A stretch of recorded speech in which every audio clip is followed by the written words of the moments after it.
All right, so in my opinion, there are 6 core reasons for why an ex would block or remove you on social media. So the first one is that it's in line with their avoidant programming. Now, I've said this so many times throughout our website, but we have found that the vast majority of our clients' exes are avoidant. What this means is they have a core wound where they are afraid of being abandoned. And anything that triggers that core wound causes them to trigger their avoidant behavior. And really the truth is that for an avoidant, avoiding or doing everything they can not to interact with you is pretty common, and it's usually to avoid future conflicts in the relationship. So to kind of further illustrate this point, I went to my favorite avoidant research website, a website called freetoattach.com. And I pulled an exact quote to kind of really illustrate this point. So avoidance end relationships because they are uncomfortable feeling beholden to someone else. So they can be extremely cutthroat with contact for this reason too. I suppose in this reason, it's more so they're cutthroat by not contacting you, they're cutthroat by removing you on social media, but it's the whole out of sight, out of mind argument. You know, if your ex is an avoidant, then having them block you is part of their programming, and it's commonplace for them. The second reason is seeing you is painful. So blocking you on social media is sort of a way that they can prevent that pain. Now, I have actually a personal story about this one. I remember going through one of my breakups early on. I think I was maybe 19. And this is right at the rise of Facebook. So this is around 2008. And Facebook, if you would believe it, their main competitor was MySpace. So I remember I had a Facebook profile, but I also had something called a MySpace profile. Now, if you don't remember back in the day, MySpace was essentially the most popular social media platform. And I was friends with my ex. But I kept finding that I would, after the breakup, constantly spy on my ex. I'd be seeing what she was up to, who she was talking to, if she was dating someone else. And eventually it got to the point where even logging on to MySpace became painful. And I decided that the only way forward for me was to block her. And so I would block her. But here's the interesting thing. Usually blocking wasn't enough. So I block her on social media. I'm like, okay, this is great. Maybe go 2 or 3 days before this gnawing feeling took hold. And the gnawing feeling would cause me to do something that I've coined the pogo sticking effect. So what I would do is I would block her or remove her from social media, and then I would quickly unremove her so I could see her again. I'd spy on what she was doing, and then I'd block her again. And I would just do this constantly, pogo sticking back and forth from blocking her to unblocking her to blocking her to unblocking her. And the truth is that the whole thing just made it even more painful. But the cusp of the reason for why I was doing it is because I found that every time I would look at her profile or look at what she was up to, I would just feel this immense grief. And having her out of sight, I thought would help me, but in a weird way, it hurt me because I kind of fell victim to the pogo sticking effect. The third reason is a lot different from the first two. The third reason is that your ex is just completely driven by anger or revenge. So they know that blocking you on social media or removing you on social media will hurt you or confuse you. Here's how this typically goes. It's the whole words versus actions approach.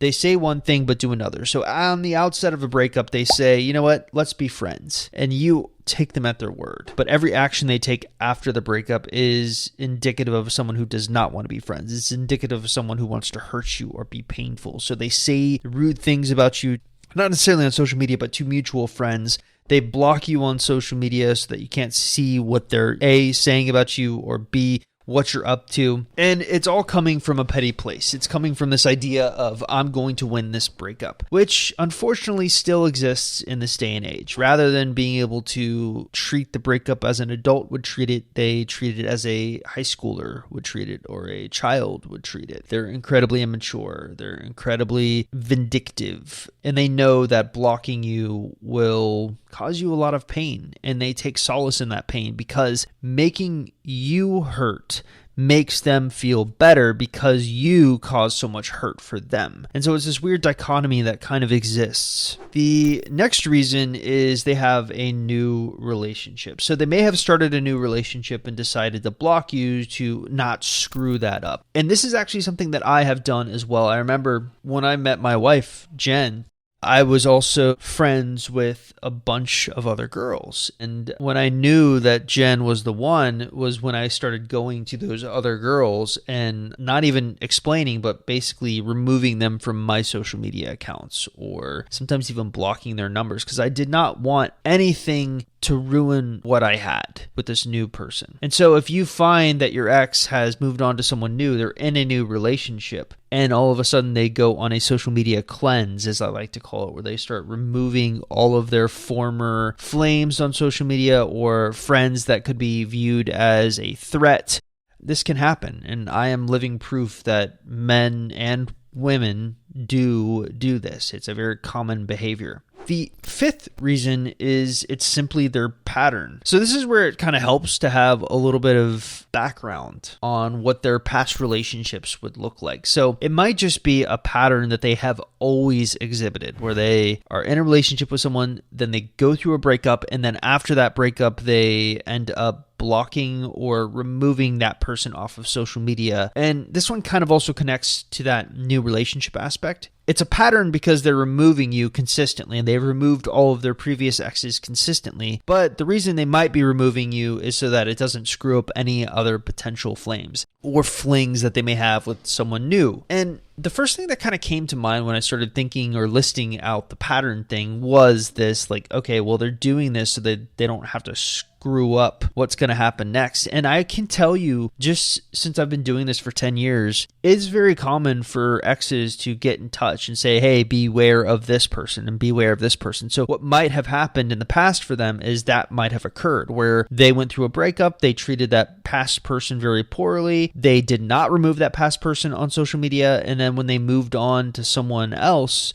that past person contacted that someone else and kind of freaked them out and created a lot of friction for them. And so they've created this pattern where they do again, social media cleanse after the breakup, so you don't cause any friction or trouble for that new relationship. So in a way, this pattern concept is very closely related to the new relationship concept. And the sixth and final reason is you're just part of the unlucky 37%. All right, so I've made no qualms or no mistake about the fact that I believe the breakup industry does not get a lot of research. I mean, I've been doing this for 10 years. I know where to look for research, and I'm telling you, there are not a lot of great resources out there that research breakups in and of themselves. They research sometimes the effects of breakups, but not like breakup behavior. Luckily, I did stumble across this really great research from the Pew Center. All right, so the Pew Center was studying breakups, and they released this amazing article where they basically said after a breakup, around 37% of teens have unfriended or blocked someone they used to be in a relationship with on social media. Okay, so that right there tells us, at least it gives us a starting point or an expectation of generally around 37 to 40% of exes are going to remove or block you on social media.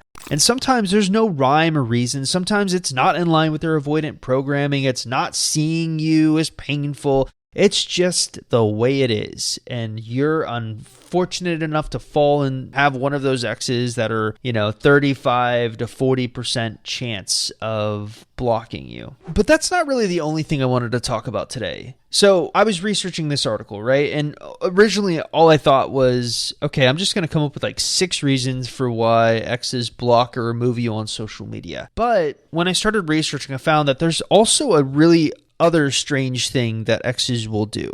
Some exes will block you on social media, but they will not block your number.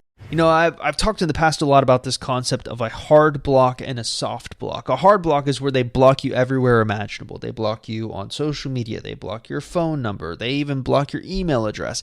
Your hard blocks, you have no way of getting in touch with them other than writing them a letter and mailing it to them, which doesn't work. And then there's the soft blocks. And this is sort of a soft block reason, I guess. A soft block is essentially where your ex blocks you in one form of communication, but you still have other avenues of communication open. All right. So I got really into trying to understand, okay, well, why is it though that an ex would block you on social media but not your number? And ultimately I came up with 4 specific reasons. So these are the 4 reasons for why exes will block you on social media, but they'll still kind of keep your number just in case. And the first reason is social media detachment. So your ex may want to avoid seeing your activities, posts, photos, or new relationships on social media, but they don't necessarily want to cut off all communication entirely.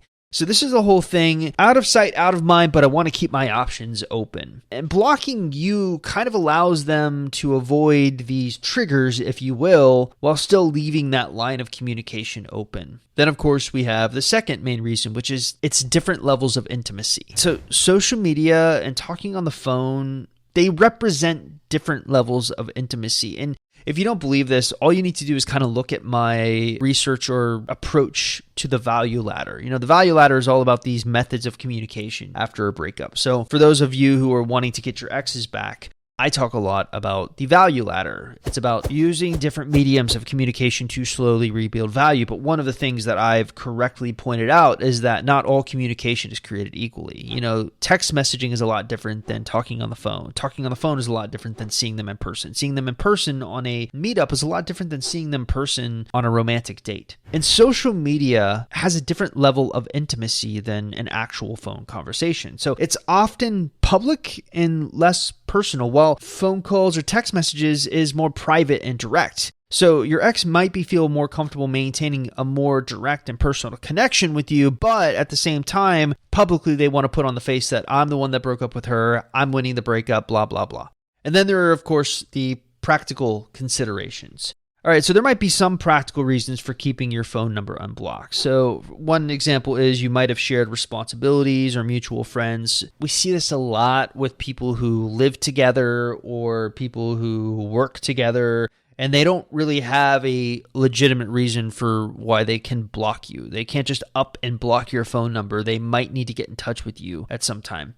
We have also seen pogo sticking effect kind of occur here, where sometimes an ex will block them for a period of time and then unblock them only to block them again, back and forth, back and forth. And this can be a little bit difficult to deal with, but we're going to actually later in the discussion talk a little bit about how to handle an ex that blocks you. But first, let's move on to the fourth and final reason for why exes will block you on social media but not your number, and that's emotional ambivalence. They might still have feelings for you and are not sure about how final this breakup really is. And so they choose to keep one line of communication open. So this is piggybacking off what I was talking about before with the social media detachment. Some exes may not be fully over you or may not know, and this would actually be in line with what we have seen from avoidance. I will say with the emotional ambivalent thing, what I have seen more often is that they do block your phone number, and then after you're kind of out of sight, out of mind, they start to get some nostalgia, and that's when they unblock you. And that actually, I think, leads us pretty seamlessly to the last thing that I'd like to talk to you about, and that's really what do you do when an ex blocks you on social media? All right, so we know the statistics. We know around 37 to 40% of exes are going to block you on social media, but we don't really know what the heck to do. The thing you're supposed to do is still continue to post on social media as if you weren't blocked or removed. And this is kind of wild, but let's look at some more statistics.